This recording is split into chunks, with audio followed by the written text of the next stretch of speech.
یہ ایک دور دراز ملکیت کی کہانی ہے جہاں انصاف کا نظام مضبوط مگر کبھی کبھار ظلم اور ناانصافی کا سایہ بھی اس دیار میں پڑتا تھا۔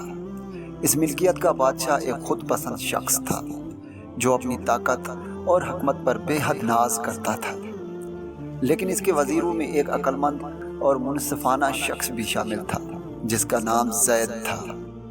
ایک دن بادشاہ کے محل میں ایک ہنگامہ برپا ہوا۔ ایک شخص جسے یوسف کہا جاتا تھا محل کے دروازے پر لایا گیا۔ یوسف ایک عام آدمی تھا، لیکن اس پر ایک سنگین الزام لگایا گیا تھا، بغاوت اور بادشاہ کی توہین۔ لوگوں کا ہجوم یوسف کو دیکھنے کے لیے جمع ہو چکا تھا۔ کچھ لوگ اس کے حق میں تھے اور کچھ اس کے خلاف۔ بادشاہ کے فوجی یوسف کو ایک عظیم عدالت کے سامنے لائے جہاں اس کا مقدمہ سنایا جانا تھا۔ یوسف ایک عاجز اور بے قصور انسان تھا، لیکن حالات نے اسے ایسے مشکل میں ڈال دیا تھا جہاں سے واپسی کا راستہ دکھائی نہیں دیتا تھا۔ وہ میدان جنگ کا ماہر تھا اور کئی موقع پر اپنے ملک کی خدمت کر چکا تھا، مگر اب اسے بغاوت کے الزام میں گرفتار کیا گیا تھا۔ وہ حیران تھا کہ آخر کس طرح اسے اس سازش میں پھنسا دیا گیا۔ عدالت میں جب یوسف کو پیش کیا گیا، بادشاہ اپنے تمام تر طاقت اور شان کے ساتھ موجود تھا۔ اس نے یوسف کو گھورتے ہوئے کہا، یوسف، تم پر سنگین الزام عائد کیا گیا ہے۔ کیا تم نے میرے خلاف بغاوت کی سازش کی ہے؟ تمہیں اس کا جواب دینا ہوگا۔ یوسف نے عاجزی سے کہا، بادشاہ سلامت، میں نے کبھی بھی آپ کے خلاف بغاوت کا خیال تک نہیں کیا۔ میں ہمیشہ آپ کی خدمت میں رہا اور اپنی زندگی ملک کے لیے وقف کی ہے۔ یہ سازش میرے خلاف ہے اور میں بے قصور ہوں۔ بادشاہ نے زہر بھری نگاہوں سے یوسف کو دیکھا اور بولا، تمہارے پاس ثبوت کیا ہے کہ تم بے قصور ہو؟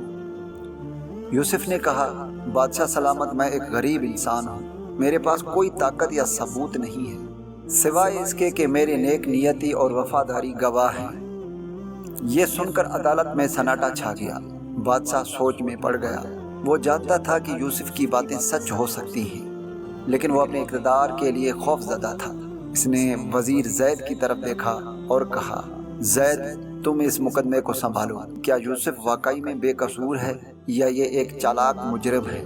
زید ایک منصفانہ اور دانا وزیر تھا۔ اس نے یوسف کی طرف دیکھا اور پھر بادشاہ سے کہا، بادشاہ سلامت، انصاف کے تقاضے یہی ہیں کہ کسی کو بغیر ثبوت کے مجرم قرار نہیں دیا جا سکتا۔ میں اس معاملے کی تہہ تک جانے کی کوشش کروں گا تاکہ حقیقت سامنے آ سکے۔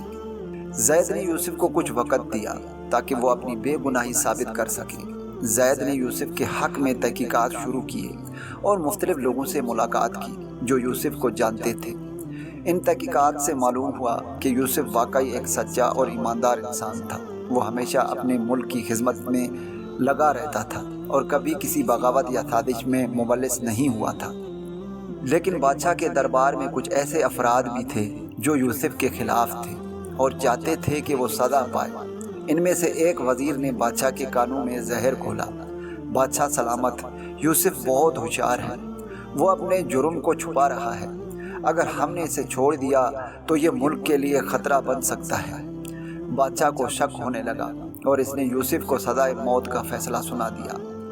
یوسف کو صلیب پر چڑھانے کی تیاری شروع کی گئی۔ لوگ حیران اور پریشان تھے کہ ایک بے قصور انسان کو اس قدر سخت سزا کیوں دی جا رہی ہے۔